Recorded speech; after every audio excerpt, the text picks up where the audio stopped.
Hey, I'm out here in University Park in Dallas, and the sun's a little high, and there's a fountain and kids playing and tennis and lawn equipment going around me. I hope you can see my face and hear my voice okay. The plans of the diligent lead surely to abundance, but everyone who is hasty comes only to poverty. That's Proverbs 21:5. Now, I've never had a problem with persistence. I'm good at sticking to a goal over the long haul. Diligence, on the other hand, is not exactly the same thing. Diligence isn't just persistence, but also not getting distracted. I am easily distracted. I chase squirrels. But Solomon spent a lot of time talking about not just persistence, but diligence, sticking to a task, being single-minded in purpose, and how important that is to success in achieving not just the small goals in life, but the big goals, family, spiritual goals, wealth, leadership. The really big things depend on being diligent.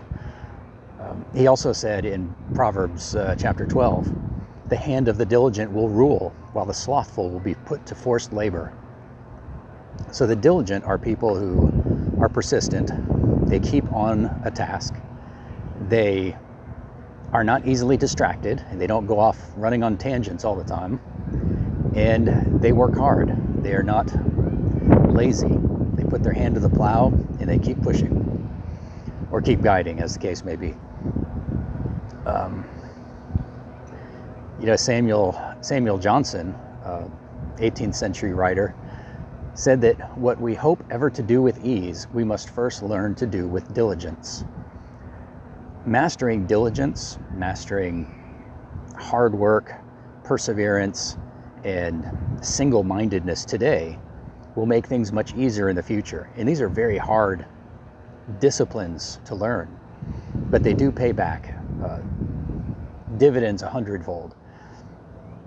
And the benefits in the mundane world, finances and politics, things like that, are pretty easy to see.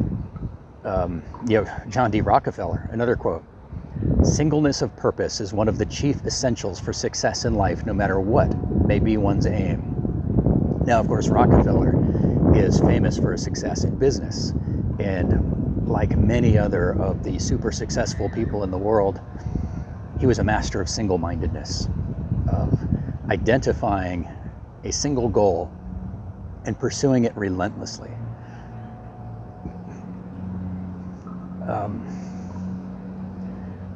And you can see from his life and from the life of Carnegie and people like him that those disciplines really paid off in dollars and in influence in the world.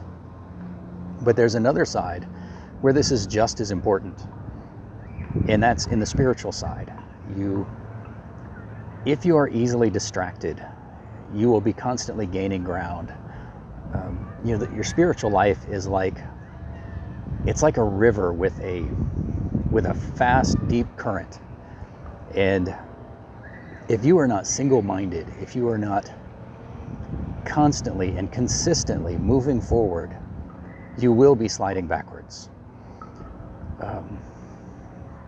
The good habits that you build today, the instinct to do the right thing, to be of service to your neighbor, is easy to lose.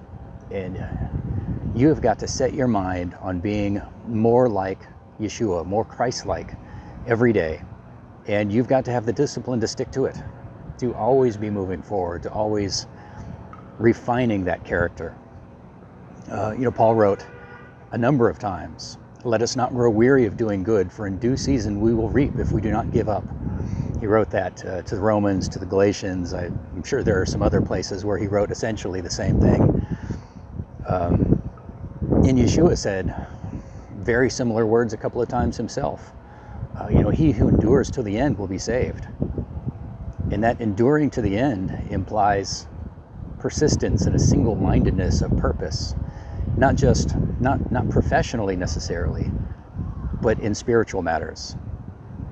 And it's not just, praying every day, or, going to church every Sunday, or on the Shabbat, if you're like me and you keep a seventh-day Sabbath.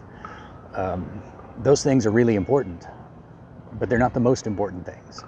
The most important things are your attitude to yourself, to God, and to the world around you, and especially how you deal with other people, what good you do in the world around you. Praying, worshiping, going to church, those are all great. Doing good for your neighbor, helping people, so much more important.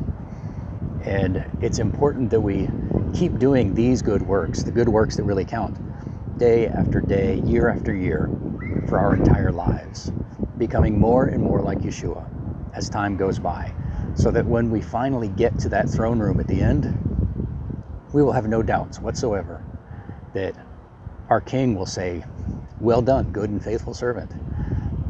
We're never going to be perfect. We're always going to be fighting that current. We're always going to be slipping backwards now and then. But the real goal is to keep moving forwards, not to tread water, but to make progress. So, single-minded purpose, decide on a goal, and that goal should be Yeshua, and then stick to it. This is Jay Carper from American Torah. Be blessed.